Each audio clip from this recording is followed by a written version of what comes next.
Né, passarinho? Né? Isso aí. Esperando ele Itamar aqui, irmão, se conectar aqui.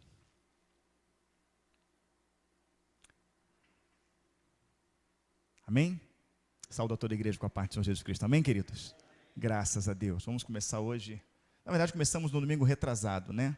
Onde demos a palavra introdutória do estudo que chama-se Resgatando o Temor de Deus em Nossos Corações. Eu tenho certeza que no decorrer desse estudo, nós vamos chegar à conclusão. Você está rindo de quê, Nil? Você está rindo para mim ou está rindo de mim? Sei que você estava rindo da alegria do Espírito Santo em seu coração. Queridos Eli, está lindo os seus cachos hoje. Deus te abençoe. Amém? Então, amados irmãos, eu tenho certeza que no decorrer desse estudo, toda a igreja, inclusive eu, vamos chegar à conclusão de que perdemos o temor a Deus. E se chegarmos a essa conclusão, é um grande passo. Porque se chegarmos à conclusão de que perdemos o temor a Deus, logo nós vamos querer resgatar isso. Porque o temor a Deus é o princípio da sabedoria.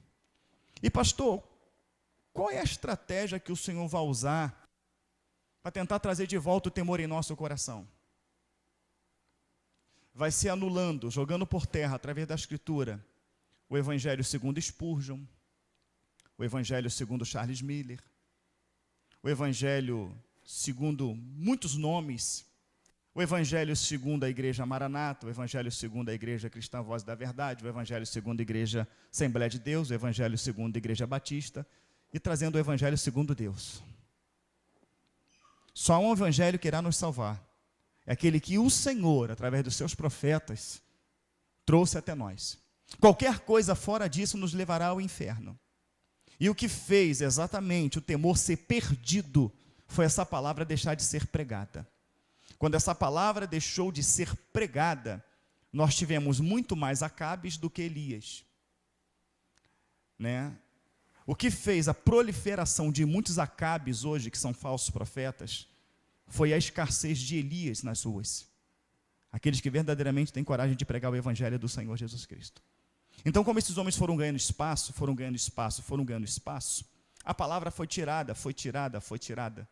E logo não se mostrou, através da Escritura, não é isso? Quem verdadeiramente é Deus.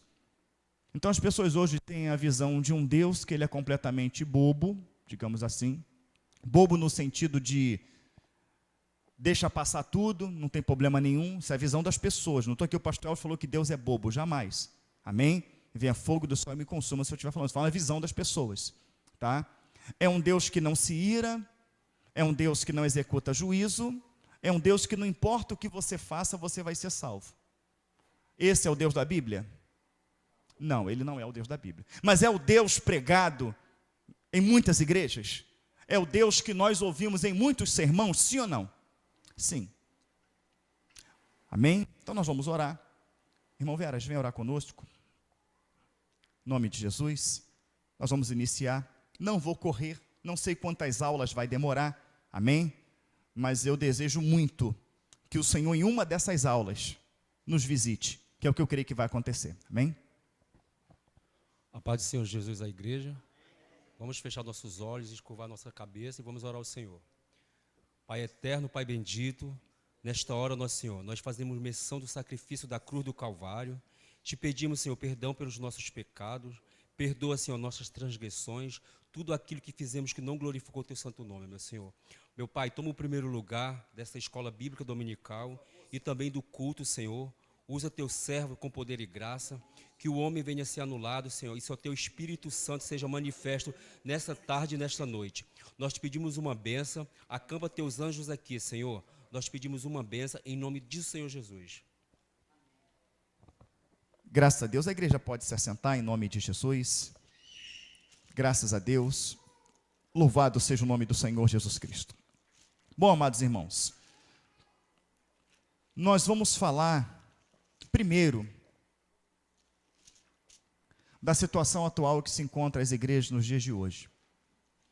Ontem eu fui realizar um casamento, né? E o casamento estava marcado para 5 horas da tarde, e acabou que começou a celebração 9h10 da noite. mas não estou aqui reclamando do horário. Eu fui ali disposto para fazer o casamento e foi lindo, foi uma bênção.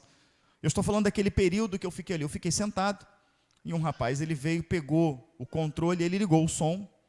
Naquele som começou uma batida daquele funk bem oprimido, aquele funk bem pesado, aquela batida mesmo, aquela coisa mesmo que, né?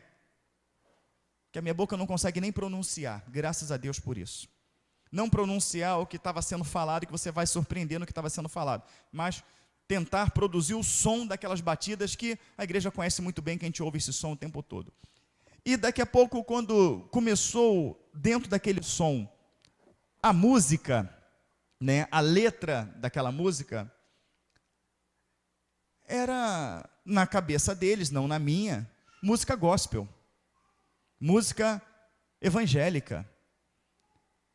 E essa música evangélica, dentro de uma batida de funk muito forte, né, estava falando exatamente dessa vida que hoje as pessoas têm totalmente mundana, essa vida totalmente, que não há diferença no modo de falar, no modo de vestir, no modo de agir, né?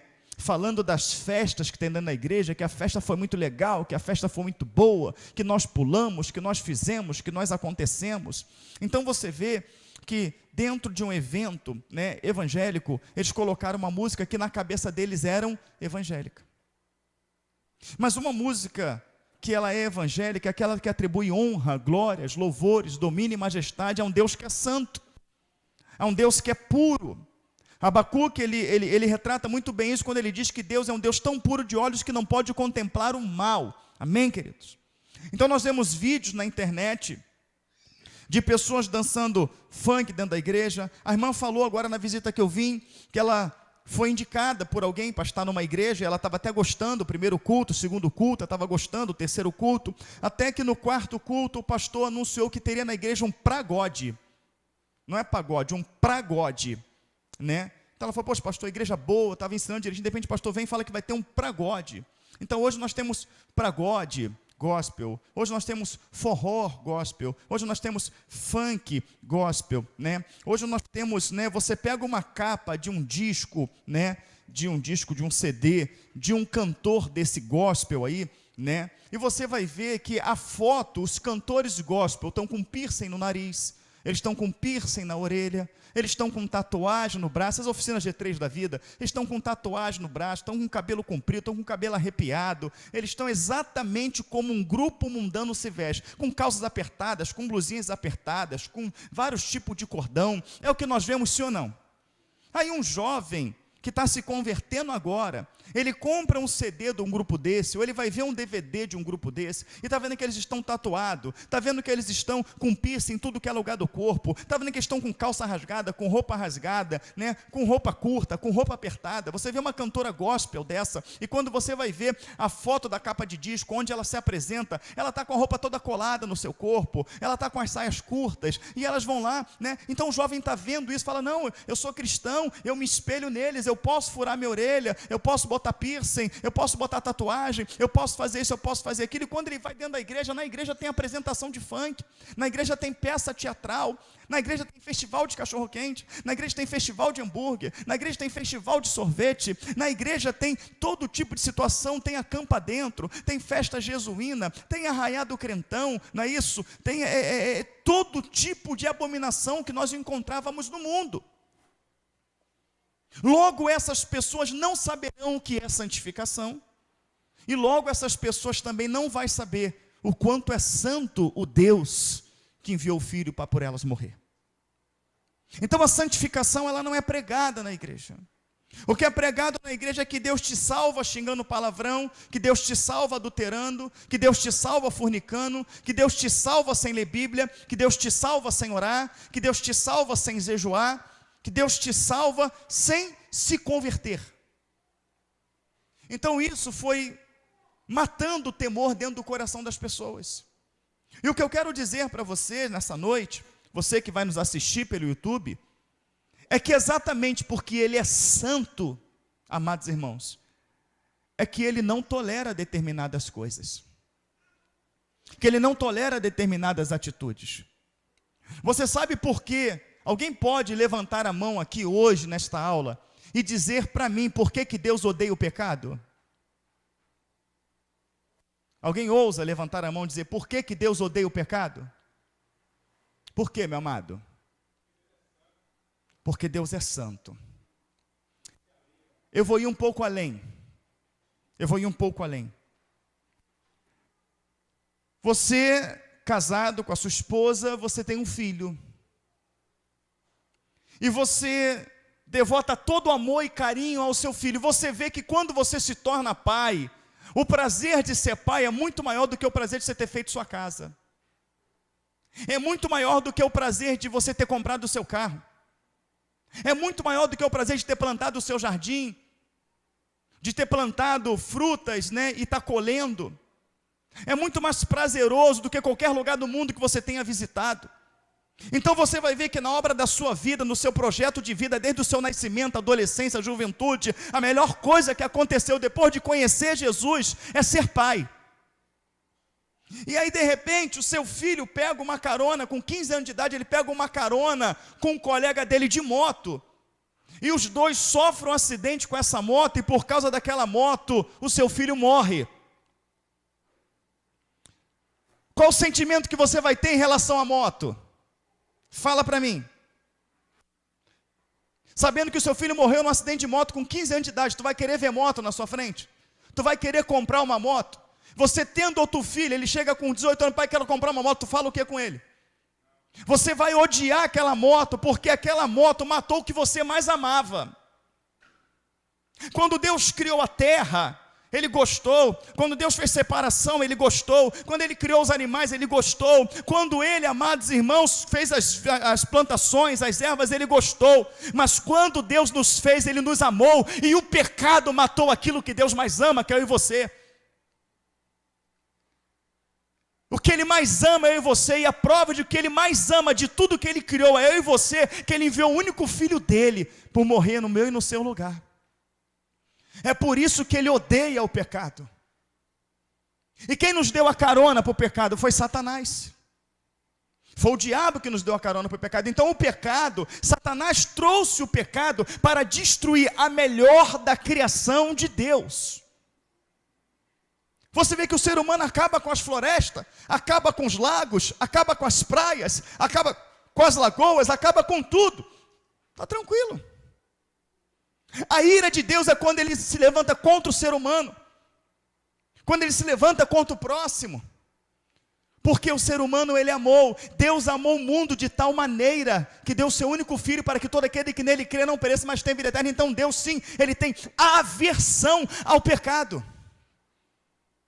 Aversão, mas aonde abundou o pecado, superabundou a graça de Deus. A graça de Deus é Jesus Cristo. A graça de Deus é Jesus Cristo. Ele superabundou para nos resgatar do pecado, para nos resgatar das trevas. Ele fala das trevas. O Senhor, quando fala de alguém em pecado, fala de alguém em trevas. E Ele fala que Ele nos tira das trevas para a sua maravilhosa luz. É algo maravilhoso, é algo tremendo. Entenda bem, você está saindo das trevas, mundo, pecado, mentira, fornicação, prostituição, bebedices, ira, peleja, dissensões, glutonarias, todo esse tipo de coisa semelhante a qual leva para o inferno. Ele tirou a gente de lá, no que pensávamos que era bom, mas a palavra fala que Ele nos trouxe para algo maravilhoso, e esse algo maravilhoso é a sua luz. Você não pode sair de algo ruim, você não pode sair de algo péssimo, ou até mesmo de algo bom, para algo maravilhoso e querer voltar para o bom, péssimo e ruim. Então quando você vem para Cristo e você quer voltar para o ruim, para o péssimo, ou até mesmo para o que você achava bom, é porque você verdadeiramente não conheceu aquilo que é maravilhoso.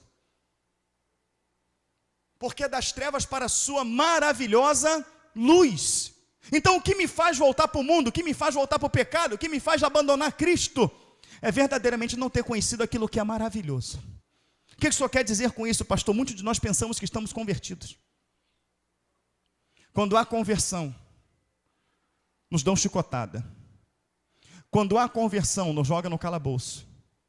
Quando há conversão, nos joga para os leões. Quando há conversão, nos joga na fogueira. Mas não negamos a Cristo. Não voltamos. Por quê? Porque quando nós nos convertemos e conhecemos a sua maravilhosa luz, significa que o Espírito Santo de Deus habita em nós. E quando o Espírito Santo de Deus ele habita em nós, não há nada que nos faz temer a não ser Deus. O servo, quando é cheio do Espírito Santo, ele não teme mais a nada, a não ser a Deus. Ele não teme a morte, ele não teme o perigo, ele não teme nada, porque o Espírito Santo o enche de coragem. E eu provo. Pedro estava preso, e quando foram soltos, eles voltaram exatamente para o lugar onde estavam pregando, sabendo que iam ser presos, mas não estava nem aí que ia ser preso, eles queriam pregar o Evangelho. O Espírito os encheu de coragem. O Espírito perante o Sinédrio, você vê um Pedro covarde diante da morte de Cristo, você vê um Pedro covarde, você vê um Pedro mentiroso, não, eu não conheço ele, eu não conheço, tu é um dele, porque tu falas como um deles, não sou, e o galo canta, porque Pedro tinha medo da morte. Ele tinha medo da morte, mas quando Cristo vai no Calvário, que Cristo ressuscita, aleluia, e aparece para eles, louvado seja o nome do Senhor, e fala que o Espírito Santo seria derramado sobre eles, e em Atos 2 eles permanecem em oração, buscando a face de Deus, e Deus os enche do Espírito. Todo medo da morte cai por terra, todo sentimento de covardia cai por terra. Quem está entendendo, diga amém. Todo medo cai por terra, e agora, perante o Sinédrio que matou Jesus, Pedro já não tem medo da morte. Pare de pregar em nome desse Jesus, senão eu vou encerrar vocês na prisão. Pedro fala: julgue a vós mesmo a quem devemos obedecer, a vós ou a Deus. Ele está cheio do Espírito Santo. Cheio do Espírito Santo não há medo, cheio do Espírito Santo não há covardia, cheio do Espírito Santo não há preocupação com a morte, porque sabemos que após ela é vida e vida eterna. É vida e vida eterna. Então o que faz uma pessoa voltar, abandonar a Cristo, não caminhar mais com Ele, é o fato de não ter conhecido a sua maravilhosa luz. O que faz uma pessoa deixar de ler Bíblia, deixar de orar, dizer: estou desanimado, eu estou fraco, ele não conheceu a sua maravilhosa luz. Porque aqueles que conheceram a maravilhosa luz de Deus que está na Bíblia, quanto mais eles sofriam, quanto mais eram perseguidos, mais firmes eles ficavam. Quem não conhece Romanos 5?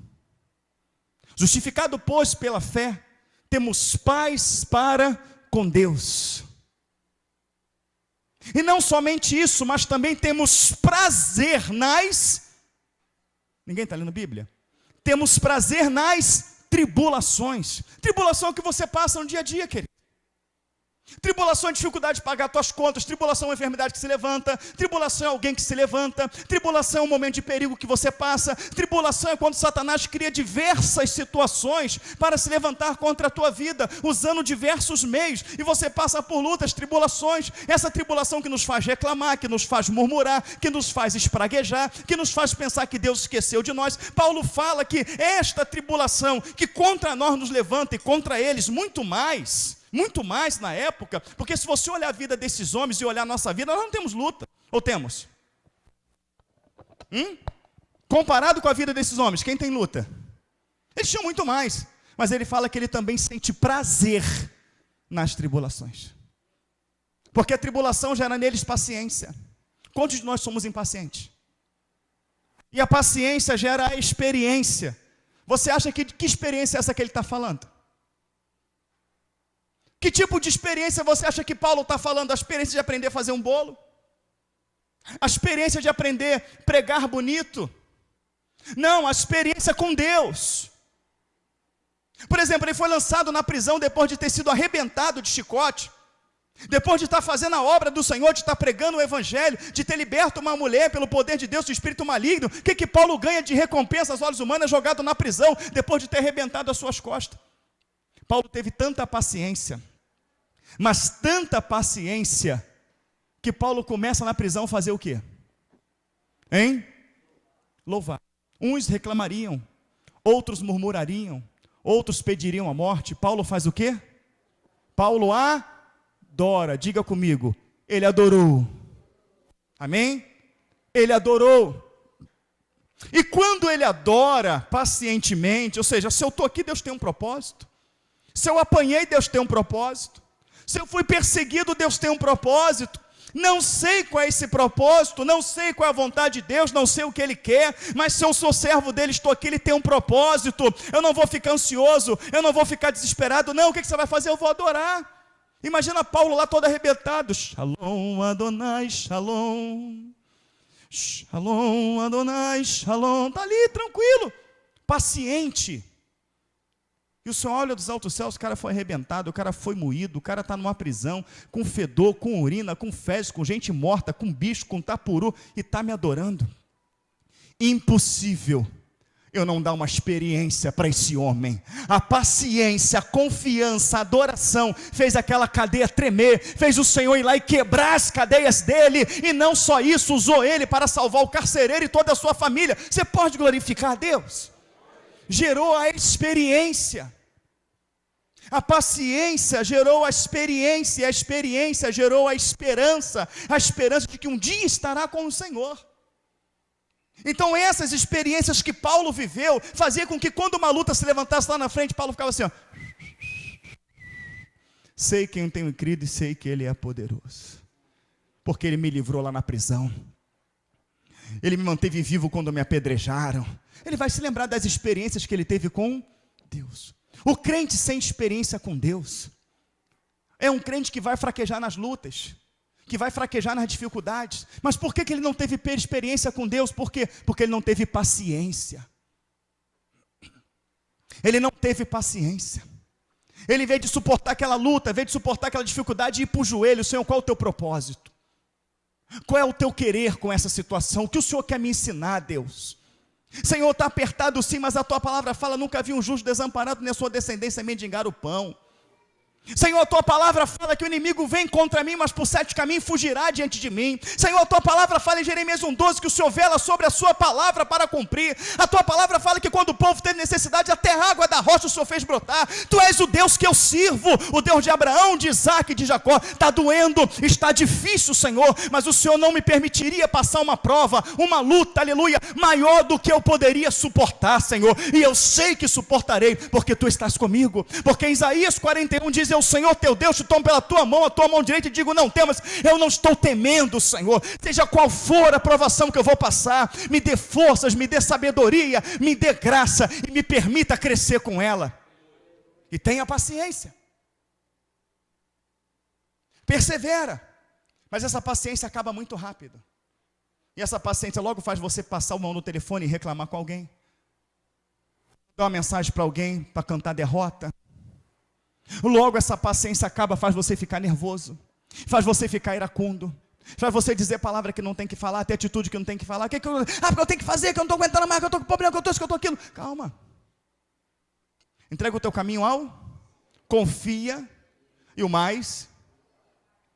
Então quando você tem paciência, mas vai comer ovo de novo, glórias a Jesus. Mãe, mas eu não aguento, mas tem fé, meu filho. Você acredita que quando você morder esse ovo pode ter gosto de picanha, filho? Então tem fé e come esse ovo glorificando a Deus. Mas vou comer arroz de novo, e glória a Deus, o Senhor prometeu o pão, a gente tem arroz. E tenha paciência. Mas o servo do Senhor não pode passar por isso. Estou certo que nem altura, nem profundidade, nem presente, nem porvir, nem perigo, nem espada, nem fome, nem nudez, nem anjo, nem arcanjo, nem principado, nem potestade, nenhuma criatura poderá me separar do amor de Deus, que está em Cristo Jesus, nosso Senhor. Disse Paulo. É muito fácil dizer isso quando você não passa por isso. Quando Paulo disse isso, ele tinha passado por tudo isso. Ele tinha passado por tudo isso. Então quando você tem paciência na tribulação, quando você tem paciência na dificuldade, o Salmo 40, esperei com paciência no Senhor, e Ele inclinou o seu ouvido e me ouviu, socorreu, Ele socorreu. Mas teve que esperar Aí quando Deus se manifesta e te traz a experiência, Ele se manifesta, você passou a ter uma experiência com quem? Com quem? E quando você tem uma experiência com Deus, o que acontece com a tua fé? Ela cresce ou diminui? Então ele fala que ele tem prazer na tribulação, porque na tribulação ele aprende a ter paciência, e através daquela paciência ele tem experiência com Deus. Amém, queridos? Experiência com Deus que é vivo, com Deus que é poderoso, com Deus que ouve quando você clama. Mas temos que entender que não tem só Deus na história. Tem Satanás. E tudo que você tentar fazer em prol de Deus, seja uma oração, um louvor, uma intercessão, uma evangelização, seja qualquer coisa, ou tudo que você faz de bem, de bom, Deus está nisso. Satanás vai se levantar, o inimigo das nossas almas. Então nós vemos que Daniel ele fez uma oração a Deus, não é isso? Eu vou entrar no estudo. Mas Daniel fez uma oração a Deus para pedir revelação de sonhos e visão que ele tinha tido.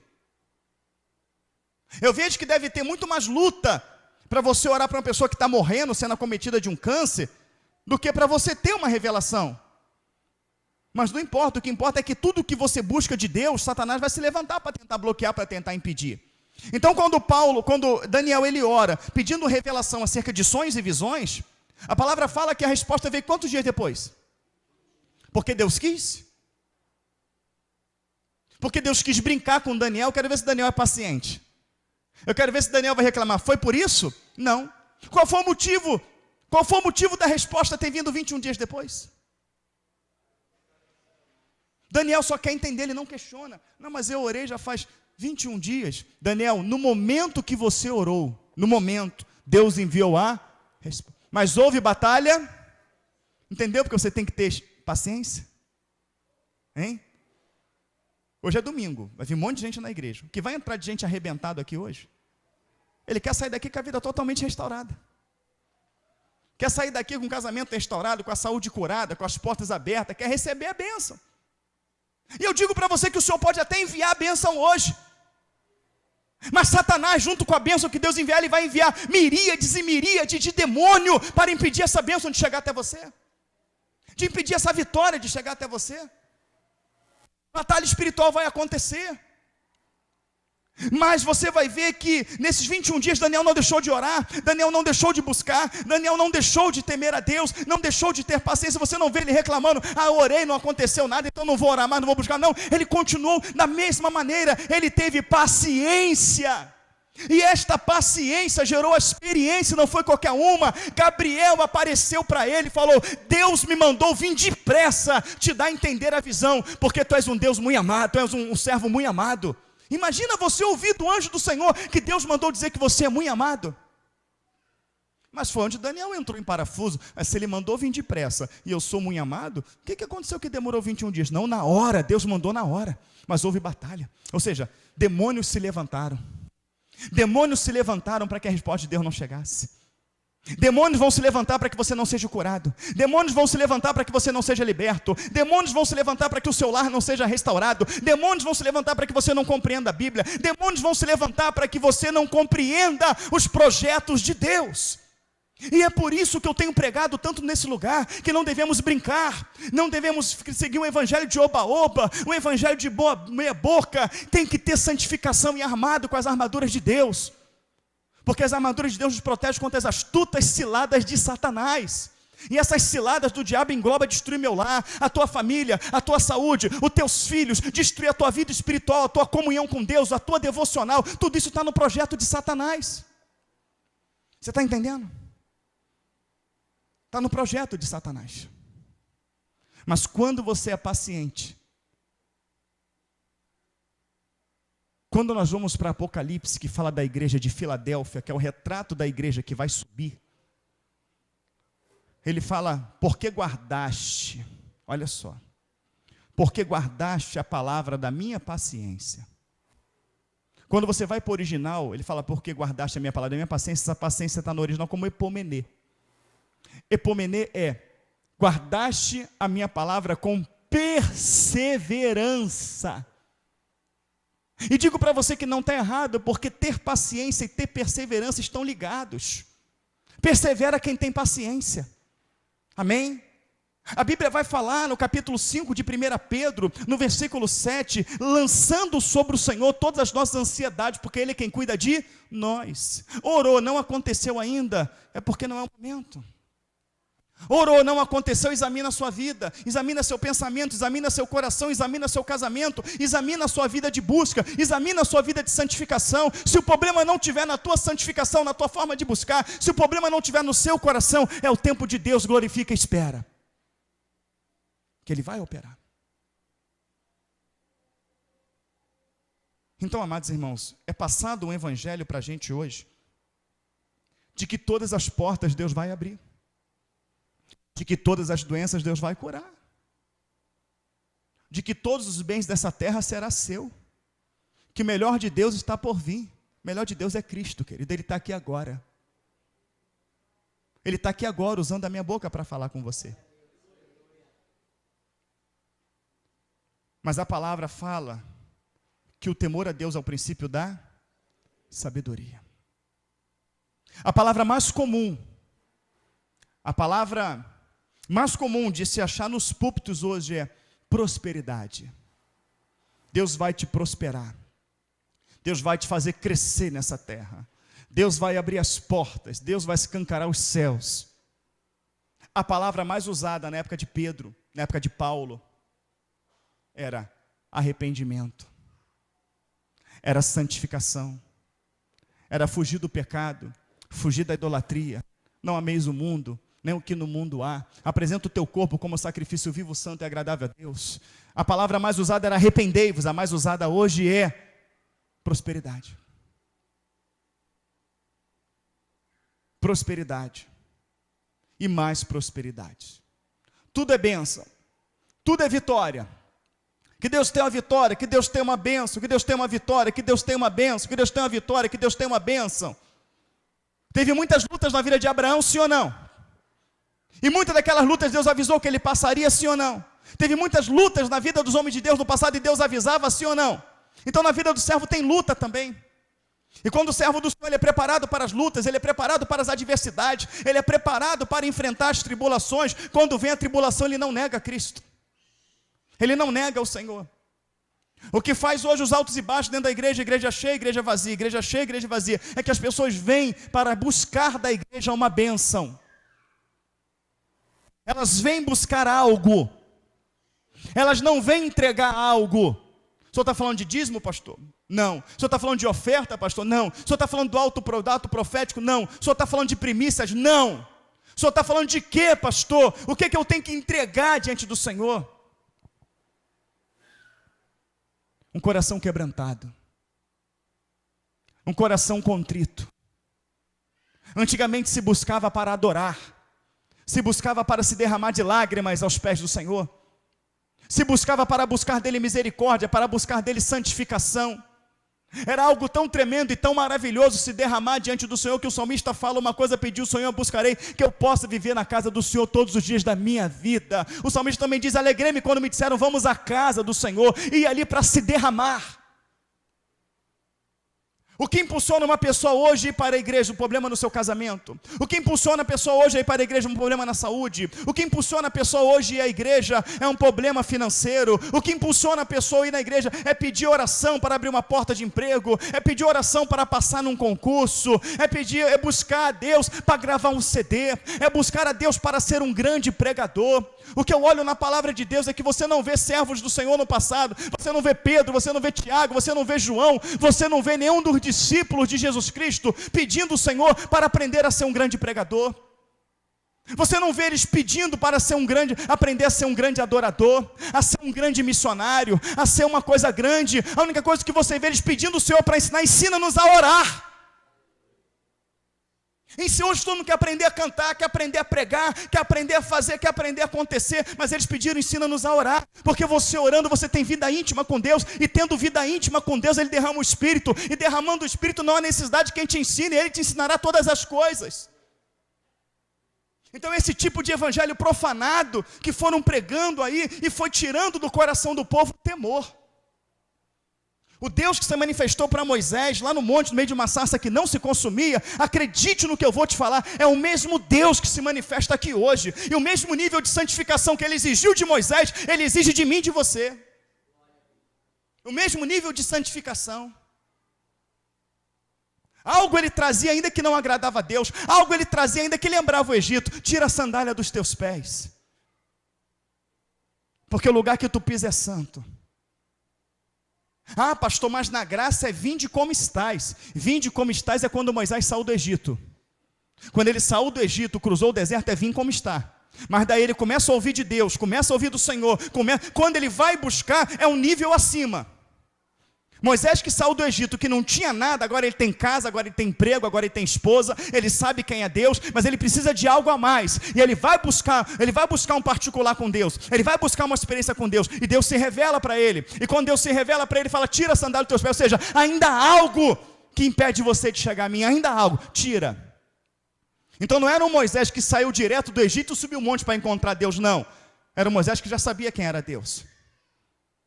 Então quando você vem para cá, você pode vir prostituto, você pode vir bandido, pode vir ladrão, você pode vir homicida, você pode vir com o coração podre, cheio de lama, você pode vir com todo tipo de pecado, Deus vai te receber nesse lugar aqui, mas quando você ouvir a pregação do Evangelho e começar a conhecer quem é Deus, começará na sua vida um processo de santificação, a qual fará com que você não fique mais na condição que você chegou. Mas o que é pregado hoje é que não tem problema. Você continue na condição que você está. A única coisa que eu tenho que ser fiel é no dízimo e na oferta. Não é assim que ensina, sim ou não? Esse não é o Deus da Bíblia. Sabe por quê? Vamos falar de temor a Deus. Vamos falar de temor a Deus. Deixa eu falar primeiro do amor a Deus. O amor de Deus por nós. Vamos falar. Criou os céus, criou a terra. Oi, irmã Fátima. Que bênção, cadê o presidente? Vai assistir o culto daqui a pouco ele? Fazer uma declaração de amor para ele. Ah é? Fica tranquila, Deus está no controle. Amém? Vai sair amanhã, crê? Crê mesmo? Então nós vamos orar. Amém? Deus é o mesmo. Amados irmãos, Deus criou tudo, fez separação, porção seca, porção molhada. Depois Deus criou o homem. Deus é onisciente? Quem crê, diga amém. Será que Ele não preveu o que iria acontecer lá na frente? Quem acha que sim? Mas mesmo assim, por amor, Ele nos fez. Eu vou passar por tudo isso, mas eu vou fazer. Ele nos criou. Deus estava no seu reino sem problema nenhum. O problema que Deus tem, a gente que arruma. Entristecendo o coração dele a todo momento, suscitando a ira dele a todo momento. Foi por culpa minha e por culpa sua que ele teve que entregar o filho dele para morrer. Aonde que Deus, na sua soberania, se ele não tivesse criado o ser humano, ele precisaria dar o seu filho? Mas ele nos amou tanto, tanto, tanto, que eu acredito que no momento que ele formou o homem, ele já viu lá na frente que ele teria que entregar Cristo, mas ainda assim ele o fez. Se isso não é amor, é o quê? E este homem que ele criou, deu as costas para ele ouvindo Satanás. Depois que ele cria tudo, ele cria um projeto independente, ele cria um jardim no Éden, e coloca o homem ali para dominar sobre tudo, e tudo que ele precisava tinha, até mesmo quando faltou algo, Deus criou. Não é bom que ele esteja só, far-lhe-ei uma disjuntora, Deus supriu. O homem não caiu pelaquilo que ele necessitava, porque ele já tinha tudo, ele caiu pelaquilo que ele não necessitava. Ele não comeu aquela fruta para se alimentar, ele comeu aquela fruta de curiosidade, curiosidade essa que Deus falou, vai te matar. E esse homem não só peca, mas ele se esconde de Deus, e quando ele se esconde de Deus, Deus demonstra o amor dele de novo, dizendo, Adão, Adão, querido, aprenda uma coisa, nós vamos ouvir sobre o amor de Deus, e sempre em paralelo, nós vamos ouvir sobre a ira de Deus, sobre a justiça de Deus, e é conhecendo a ira de Deus e a justiça de Deus, que eu acredito que possa nascer no seu coração o temor a Deus, não medo, mas temor, a ponto de nós não brincarmos mais com Ele. Observa que eu estou colocando nós, quando eu coloco nós, eu estou incluindo quem? Amém, queridos? Antes de Deus executar a sua ira, antes de Deus executar a sua justiça, Ele vai executar a sua misericórdia. O que acontece hoje é que antes dele executar a ira, dele executar o seu juízo, ele executa a misericórdia. E a maioria das pessoas estão rejeitando a misericórdia de Deus. Estão rejeitando a misericórdia de Deus exatamente por pensar que Ele é bobo. Exatamente por pensar que Ele vai negligenciar a sua palavra. Exatamente por pensar que ele vai nos achar bonitinho, engraçadinho, e vai botar a mão no olho, e vai falar, vai, passa correndo que eu vou te dar 3 segundos para pular para o céu, pula, tirou, passou, então não vi nada. Não, ele não vai fazer isso. Ele não tomará o culpado por inocente, diz a palavra de Deus. Mas antes de dizer que ele é injusto, que Deus é isso, que Deus é um tirano, que Deus fez, que Deus aconteceu, observa que sempre ele vai te dar uma oportunidade de conserto. Ele vai te dar uma oportunidade de arrependimento. Ele vai demonstrar para com você o amor. Ele vai demonstrar para com você a misericórdia. Ele vai abrir os braços para você. Ele vai se colocar disposto a colocar uma pedra no seu erro, ainda que você tenha consciência de que tinha errado, sabendo que é errado. Adão, ele errou consciente, sim ou não? Deus falou, não coma, ele foi e comeu. Deus vem e mostra a misericórdia. O que fizeste, Adão? Comeu da fruta que eu falei que não era para comer? Deus mostrou misericórdia em ter ido atrás de Adão, sim ou não? Se ele indo atrás de Adão não foi misericórdia, ô Michel, foi o quê? Ele sabia que Adão tinha errado, sim ou não? Ele precisava ter perguntado para Adão? Não. Ele precisava ter ido até Adão? Não. Ele podia ter mandado fogo do céu e ter consumido Adão? Podia. Mas o que ele fez na hora C? Ele foi lá. E o que ele queria ouvir de Adão? Ele queria ouvir de Adão uma coisa muito simples. Comeu o que eu falei para você não comer? Comi, Senhor. E Deus ia perguntar, por que, Adão? Tive curiosidade, Senhor. Por que tu se escondeu? Ele não ia falar porque estava nu. Porque eu me senti totalmente envergonhado de ter pecado contra ti. Eu me senti totalmente envergonhado em ter negligenciado a sua palavra. Porque eu não precisava comer aquela fruta. Eu não precisava cometer esse erro. Eu não tinha necessidade dela, Senhor. Então eu me escondi porque eu não sou digno da sua presença. Eu não sou digno do seu amor. Eu não sou digno da sua graça. Eu não sou digno da sua misericórdia. E já que o Senhor me encontrou, eu estou aqui, pode me matar. O que você acha que Deus faria? O que você acha que Deus faria? Mas mesmo vendo o erro de Adão, que em vez de ter feito isso, colocou a culpa em alguém, nós fazemos a mesma coisa. Não pequei, não errei, não tem nada a ver, não foi eu, foi por causa da minha esposa, foi por causa do meu casamento, foi por causa da minha mãe, foi por causa do meu pai, foi por causa do periquito, do papagaio, foi por causa do Lula, foi por causa do Bolsonaro, foi por causa do Pezão que foi preso, foi por causa, você vai botar culpa em tudo.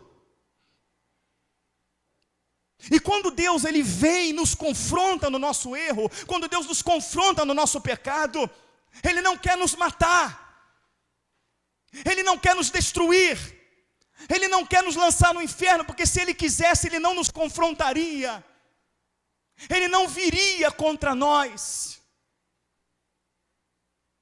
Em meio ao pecado, em meio ao lamaçal, em meio à desobediência, Ele vem nos confrontar do nosso pecado, porque Ele quer que nós confessamos, Ele quer que nós o abandonamos. Então sim, Ele pega a palavra que te vira do avesso. Tu toma aquela pancada, aquela paulada, Deus revelando o seu pecado, Deus revelando o seu jeito, Deus revelando a sua arrogância, Deus revelando a sua altivez. Ele vai de encontro a isso, porque Ele quer que você reconheça que é altivo, que você reconheça que é invejoso, que você reconheça que é mentiroso, que você reconheça que é lascívio, que você reconheça os seus erros e fala, Senhor, é verdade, essa mensagem está me confrontando, eu sou tudo isso, Senhor, mas sei que não é isso que o Senhor separou para mim ser. Eu sei que o Senhor não morreu para mim ser um mentiroso, o Senhor não morreu para mim ser um lascívio, o Senhor não morreu para mim ser um iracundo, o Senhor morreu para mim ser santo, e essa palavra está falando comigo, e eu sei que o Senhor está confrontando o meu pecado para mim reconhecê-lo, e eu reconheço nessa noite. É isso que Deus quer. Mas tem pessoas que ao ouvir a repreensão do Senhor, torcem o nariz. Ao ouvir a repreensão do Senhor, vira a cara e rejeita. Uma vez que você rejeitou a repreensão, e na repreensão está demonstrado o amor de Deus, eu vou te mostrar que na repreensão está demonstrado o amor de Deus. Quem quer ver, diga amém. Abre a sua Bíblia em 12 Hebreus. 12 Hebreus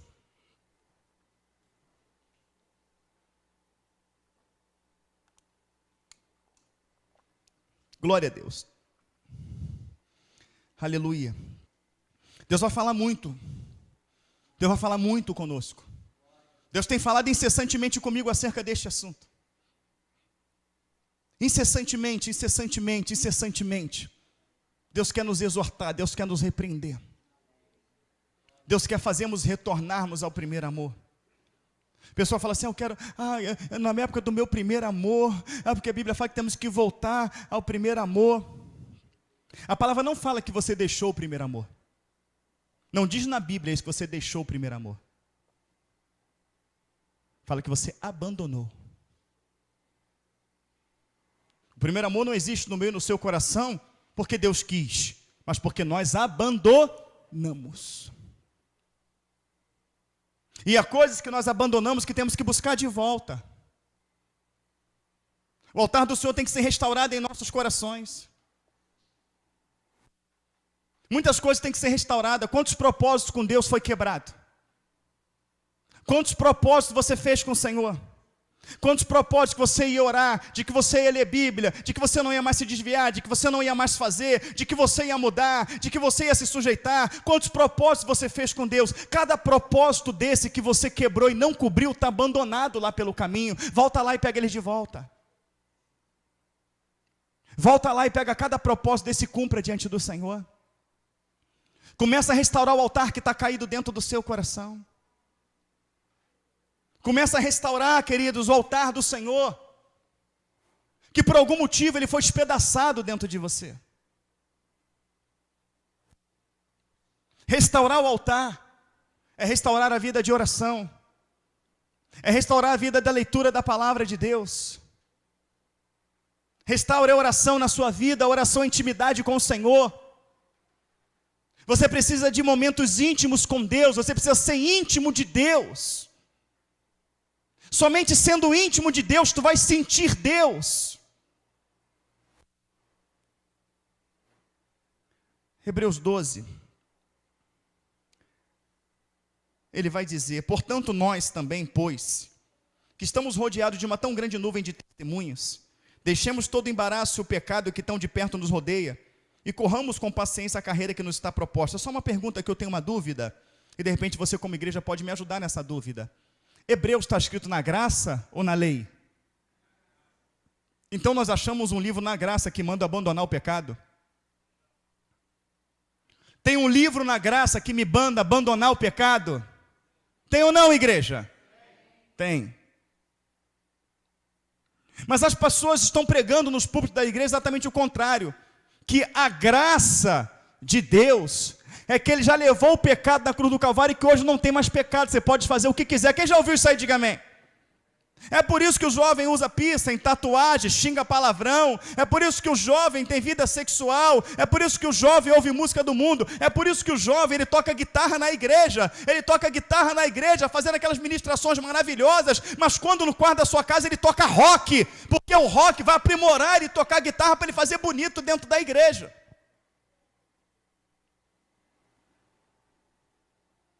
Porque ele acha que ele pode pecar, que não tem problema nenhum.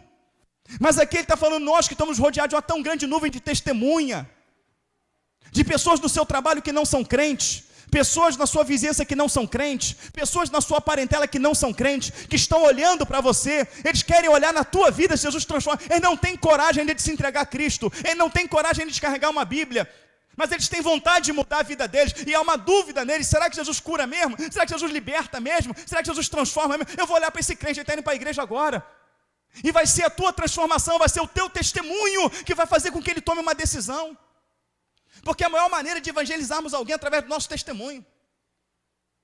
E quando esse vizinho olhar para você e ver em você a mesma vida de pecado que você tinha antes, que testemunho terá para que ele se converta?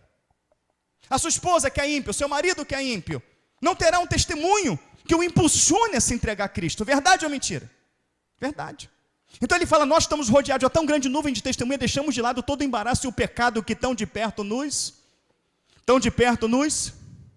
Aí a pessoa vem com a cara mais lavada do mundo, irmã Bianca, e fala, não, Deus vai tirar esse pecado de mim. Deus vai tirar esse vício de mim. Eu sou iracundo, mas Deus vai tirar esse sentimento de mim. Ele está falando que você que está rodeado de uma tão grande nuvem de testemunha tem que deixar o pecado. Ele está falando que você deixa o pecado, o mesmo pecado que o Espírito Santo te convenceu que é errado através da palavra. Ele manda você deixar. Porque quando nós falamos aqui Provérbios 28:13, que diz: aquele que confessa e abandona o pecado alcança do Senhor misericórdia, as pessoas pensam, mas ele está usando o Velho Testamento morreu, não tem mais Velho Testamento, no que eu discordo. Porque toda a palavra divinamente inspirada é proveitosa para ensinar, corrigir, redarguir e exortar. Mas nós estamos pegando basicamente a mesma coisa que diz em Provérbios 28:13, e nós estamos aqui, amados irmãos, indo para Hebreus 12, que diz que eu tenho que abandonar o pecado que tão de perto me rodeia.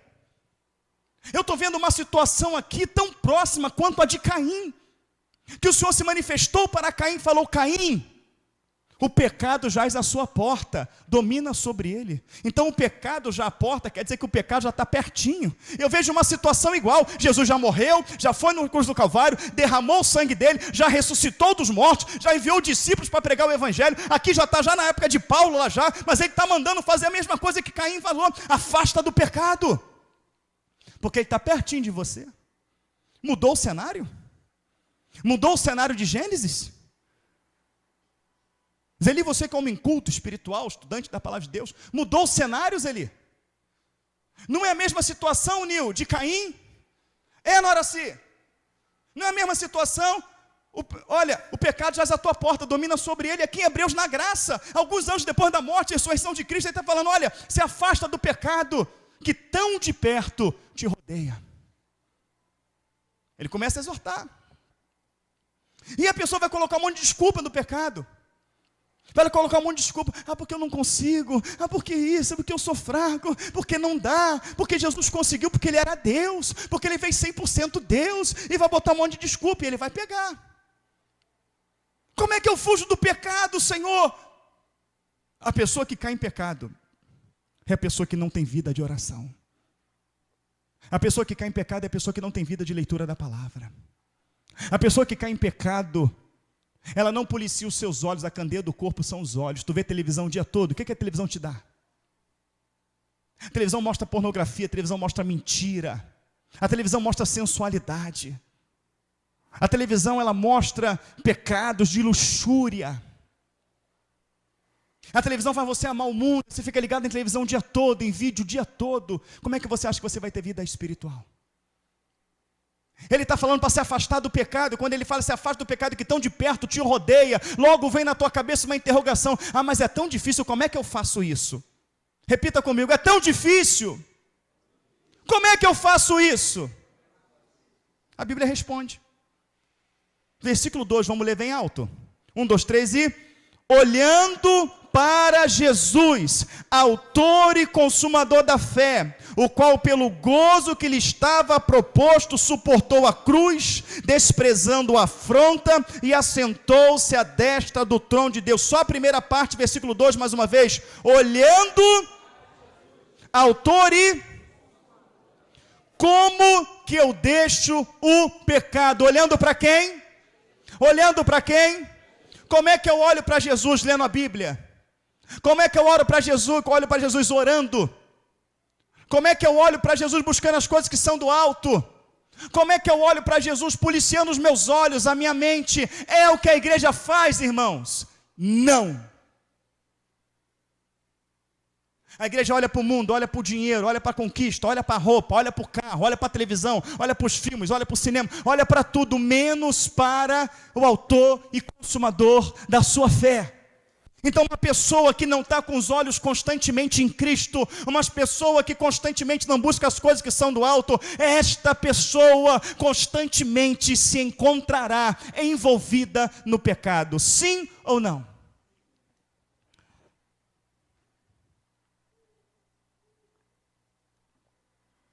Mas eu discordo do pastor.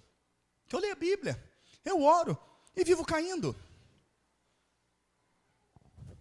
Aí a culpa é sua. Porque você não está resistindo o suficiente. Pastor, mas eu resisto. Eu tenho que resistir. Até quando? Até que ponto, pastor, eu tenho que resistir? Versículo 4. Vamos ler junto. No 3. 1, 2, 3 e...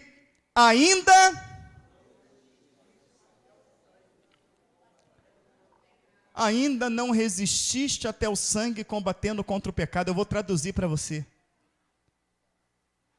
Resista até que morra, se for preciso, mas não peque. Na graça, está dizendo que eu tenho que resistir o pecado até a morte, se for possível.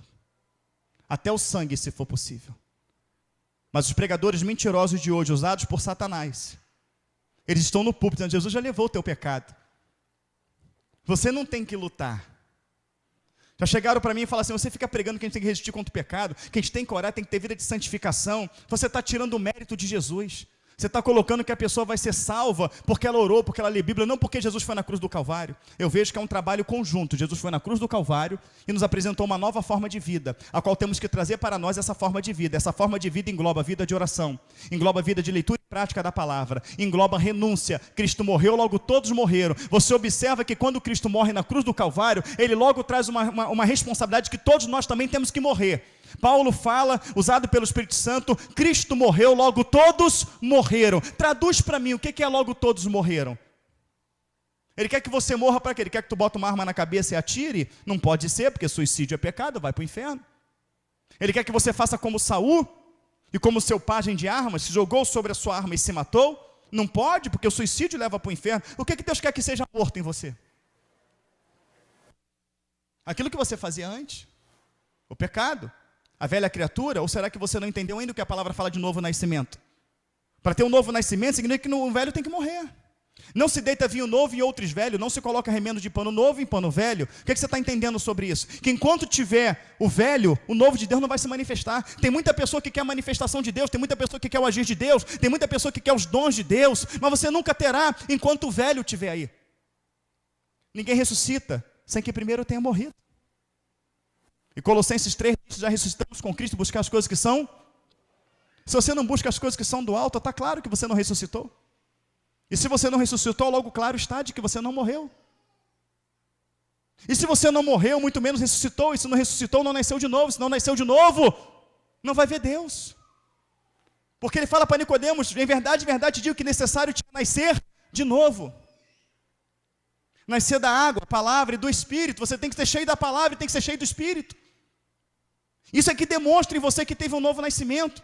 Você tem sede por orar, você tem sede por buscar. A palavra fala que nos últimos dias haveria fome e sede, não de comida nem de bebida, mas de ouvir a palavra de Deus. O servo do Senhor tem sede da palavra, o servo do Senhor tem sede da oração. Deus está nessa escola bíblica, Ele quer mudar a tua vida. Sede de Deus,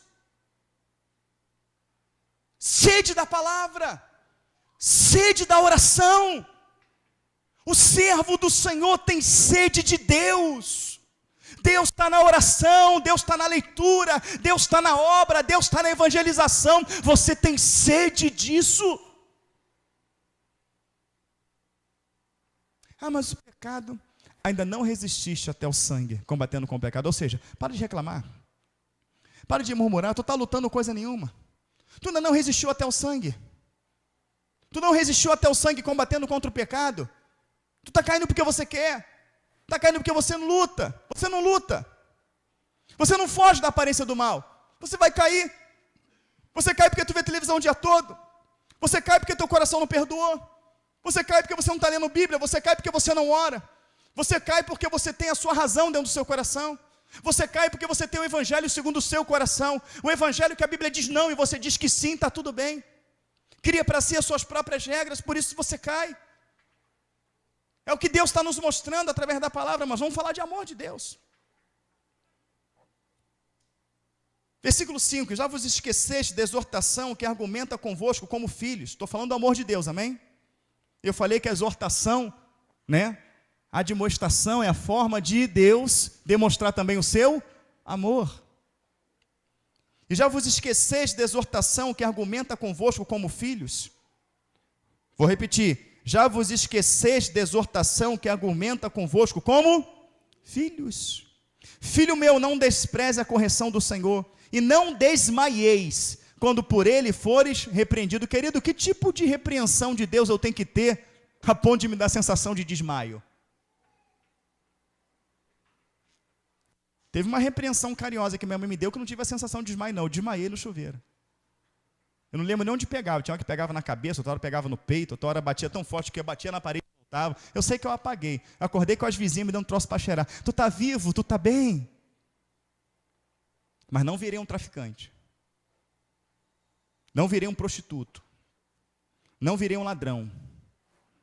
Podia ter batido um pouquinho mais leve, eu concordo. Mas não desmaieis quando por Deus ser repreendido. Veras, que tipo de repreensão que vem de Deus que pode me dar uma sensação de desmaio? E dizem que eu prego pesado. Não desmaieis quando por ele fores repreendido. Então tem hora que a repreensão vai doer, sim ou não? Tem hora que a repreensão vai doer lá na espinha, sim ou não? Filho meu, não desprezais a correção do Senhor e não desmaieis quando por ele fores repreendido. Porque o Senhor corrige o que ama e açoita qualquer que recebe por filho. Se suportais a correção, Deus vos trata como filhos. Amor. Ó, amor. Porque que filho há que o pai não corrija? Mas se estáis sem disciplina, da qual todos são feitos participantes, sois então bastardos e não filhos. A Bíblia está dizendo que se você rejeitar a correção e permanecer no erro, ele vai te olhar como um bastardo. Cadê o amor de Deus? O que aconteceu com o amor de Deus? Não, mas Deus é amor. Tem gente que fala, essa parte da Bíblia eu não creio não, que ele vai me tratar como bastardo. Eu não creio não. A parte que Deus mata, que Deus executa, essa parte eu não creio não. Quem está ditando as regras é você. Quando você fala isso, quem está ditando as regras é você. Mas a palavra do Senhor diz, Paulo falando, que eu, o barro, não posso dizer o olheiro o que fazer. Mas o olheiro diz o barro o que fazer. Então quando você diz que isso aqui você não crê, que essa parte que Deus é justiça e é juízo você não crê, você está dizendo que não tem que ter regras. Não tem que ter regras. Somente o amor, não tem que ter justiça, não tem que ter juízo. Só tem que ter o sim, não tem que ter o não. E quando você cria um filho só dizendo sim para ele? O que você faz com o seu filho? Quando um pai cria o filho dizendo sim para tudo, o que ele faz com esse filho? Ele cria um cidadão, ou na maioria das vezes ele cria um criminoso? Porque não há limites para ele. Então se um pai, quando tem o seu filho, tem que impor limites, porque Deus criaria a humanidade e não colocaria para ela limites? Então quando você diz eu não creio nisso, você está falando, Deus não tem que colocar limites na minha vida, Deus não tem que botar limites na humanidade que Ele criou, Deus não tem que colocar limites na terra que Ele criou, Deus não tem que mandar nada aqui não. Está errado, é dele. A Bíblia diz que tudo foi feito por Ele, para Ele, sem Ele, nada do que foi feito se fez. Então eu ouvi você aqui, mostrei para você o amor e a misericórdia de Deus. Foge do pecado, olha para o autor e consumador da tua fé. Olha, você ainda não resististe até o sangue combatendo contra o pecado. Não desmaieis quando por Deus fores repreendido. Olha que coisa linda. Porque o pai corrige, o pai açoita e corrige o filho que ama. Porque qual filho há que o pai não corrija? Se você aceitar a correção, tu é meu filho. Filhinho do papai, coisa linda. Papai vai dar tudo para você. Mas se você não aceitar a minha correção, tu é bastardo. Cadê o amor? Será que não tem amor de Deus aqui? Sabe onde está o amor? Quando Ele te deu a primeira opção. Aceita a minha correção, porque eu quero que você seja meu filho. Já viu aquele camarada que ele conhece uma mulher? E quando ele conhece a mulher tem um filhinho de 2 anos, 1 ano de idade, às vezes de colo. E ele fala assim, eu vou te assumir, eu vou cuidar como se fosse meu. Aí ele casa com a mulher, ele põe comida, ele paga água, ele bota casa, ele paga escola, ele compra brinquedo, ele faz tudo. Aí o garoto vai crescendo, vai crescendo, vai crescendo. Aí quando chega 10 anos, começa aquela fase de rebeldia, ele vai corrigir. A mulher vem, não corrige que ele não é teu filho não. Toca meu filho não. Ou então quando aquele garoto já é um cavalão velho, 15 anos de idade, tu não é meu pai? O cara pegou com meses de idade, deu casa, deu comida, deu educação, deu roupa, deu pasta de dente, deu escola, deu tudo, mas não pode dar educação. Ele não pode corrigir, ele não pode dizer não, ele pode dar um tapinha no bumbum, puxar a orelha, botar de cara para a parede, ele não pode. É assim mesmo que as pessoas fazem com Deus. Porque eu não sei se você sabe, somos filhos por adoção. Quem sabia disso? Pouca gente sabia. Abre Romanos 8. Volta a Hebreus. Vai lá, Romanos 8. Irmão, já passei da hora. Lê Romanos 8, vou parar e dou continuidade domingo. Trazendo de volta o temor a Deus. Romanos 8, 14. Amém? Romanos 8, 14.